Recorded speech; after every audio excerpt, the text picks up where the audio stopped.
Hello Traveler, and welcome to the Invokation Akademy Review Session for version 4.6. This was a highly anticipated patch as many players had started to get pretty fed up with how often Jeht was being played. And the Gilded change they made kind of made things worse by pushing out aggro decks but really leaving combo decks completely untouched.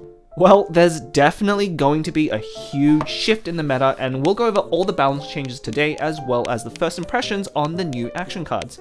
As usual, the new character showcase will be coming in a later video once I've had a chance to play with the cards. So to start, let's first address the Eremite in the room and look at Jeht, who got completely reworked. For starters, her cost went down from 2 to 1, however she no longer generates Omni Dice when activated. Instead, she attaches a status to the active character that reduces the next talent or skill by 3 dice. But we're not done. Jeht also now requires at least 6 points to trigger and no longer triggers with just 5.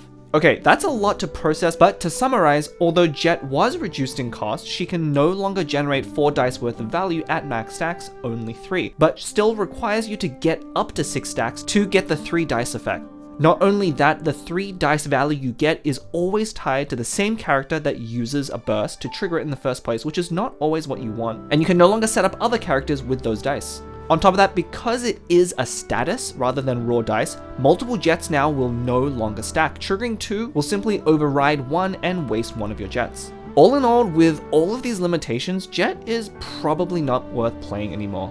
Keep in mind that getting up to 6 stacks is not trivial, and decks had to build completely around Jeht in order to enable it, but the payoff now is simply not worth doing. This nerf is extremely heavy-handed, but I guess I didn't want to risk any chance of Jeht staying in the meta as is. Well, mission accomplished, we probably won't be seeing Jeht for quite some time. But it wasn't just the Hypermagic Jeht decks that were hit, regular Magic did too, with Yayoi being changed. First, keep in mind she still keeps her 1 dice discount per round for an artifact equipped, however the additional reduction you get changes from being 1 per existing artifact equipped to being just 1 additional discount if 2 of your characters are already equipped with artifacts. This is quite a significant nerf as well. A common play pattern with Yayoi before was you could play a 0-cost artifact, then play a Gilded for just 1 dice, generating you +1 dice value. Now doing the same line requires at least 2 artifacts first, which is quite a bit harder. Also, because the discount is capped at 2 now, you won't get to play Gilded for free with just Yayoi on the field to achieve a +2 dice.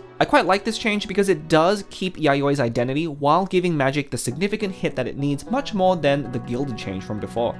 Her effect is pretty interesting, but with 0-cost artifacts around, it really made it too easy to achieve ridiculous discounts. Overall, Yayoi still looks playable, but if you're going for 3-cost artifacts like Gilded, you're probably much better off using Timaeus now instead. I do wish they would have reverted the Gilded change from last patch back to costing unaligned die, as I think aggro decks could really use it. Hopefully we'll get that change in the future. Next up, a bit of an unexpected change, but Seed Dispensary was also reworked. First of all, the discount no longer works on equipment like Gamblers or Voracashas, only on support cards. Second, instead of working on 1-cost cards, it now works only on 2 or more cost cards. This change is pretty hard to evaluate as it completely changes how you played Seed Dispensary. One good implication of this change though is it does remove lines that allow you to have completely free plays, as discounting 2+ cost cards will still force you to pay dice for those cards. Secondly, since equipments don't count anymore, you can think of this mostly just as working on 2-cost support cards, as the only 3-cost support we have is Paimon, though being able to discount her could be a pretty big deal. With some of the new cards being added, I can actually see some new potential for Seed Dispensary alongside some powerful 2-cost locations that we haven't seen in a while, notably Liyue Wharf. Dispensary Sealy was obviously a very great pairing, and this might end up being something similar. Either way, I think discounting expensive cards is always more interesting than discounting cheap cards, and I'm all for this change. Lots of room for experimentation here, and I don't think we've seen the last of Seed Dispensary.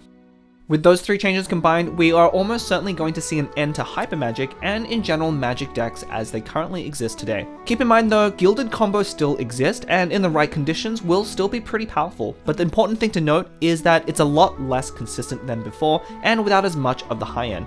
So let's have a brief moment of silence for the Magic meta. You probably won't be missed.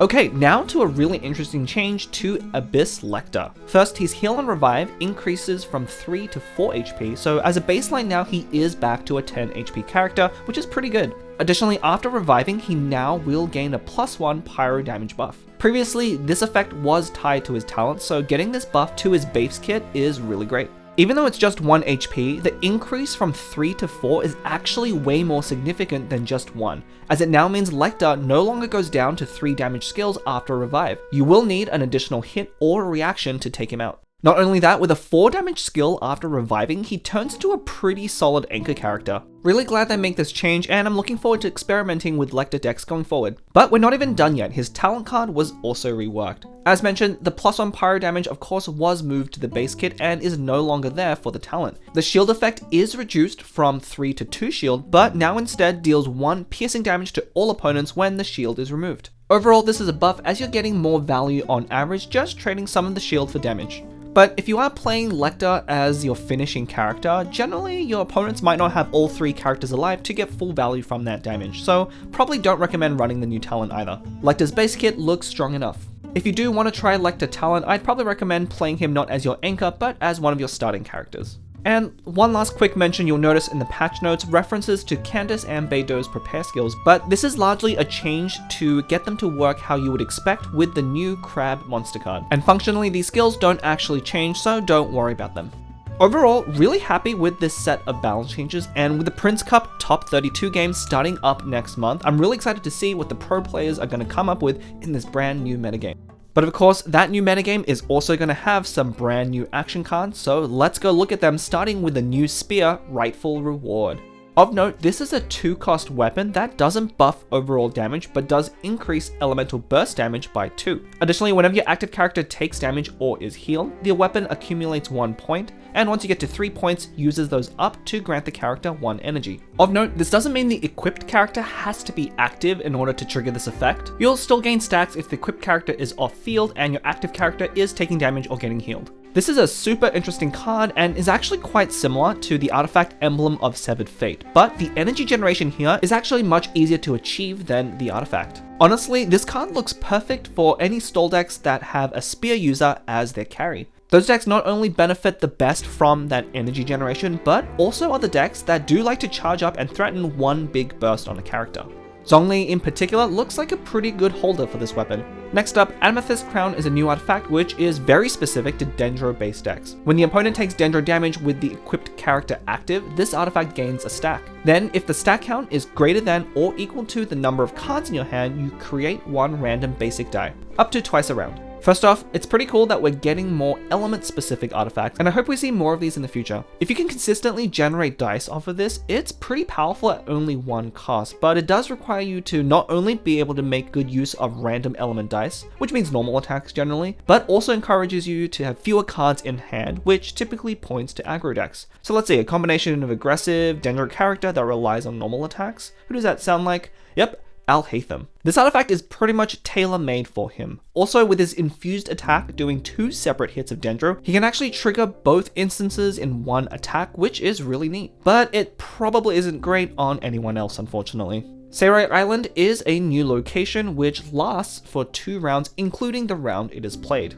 While it's on the field, after any character is healed, that character gains a debuff which causes them to take 2 piercing damage at the end of the round. Important note, this also affects your characters as well. When jet decks were in the meta, a lot of them were cutting food, so this would have been pretty bad, but food should make a comeback pretty soon. And aggro decks in particular are really gonna love this card. Punishing healing with 2 damage is pretty big, and because it's piercing damage, can even let you get underneath healing done through tenacity shields. With aggro decks wanting to finish the game by round 3 anyway, lasting 2 rounds is going to be practically most of the game. Lotus and maybe other shield-based foods might start to become more important as it is able to avoid this debuff. Of course, this effect isn't limited to just food, but also is great against any Fontaine characters, for example, that have built-in healing like Linny or Lynette. This will also be really great in response to any repeated healing effects like Mushroom Pizza or Matsutage meat rolls, as your opponent won't be able to avoid this effect. Assuming food does make its comeback, this seems pretty strong for aggro decks in particular.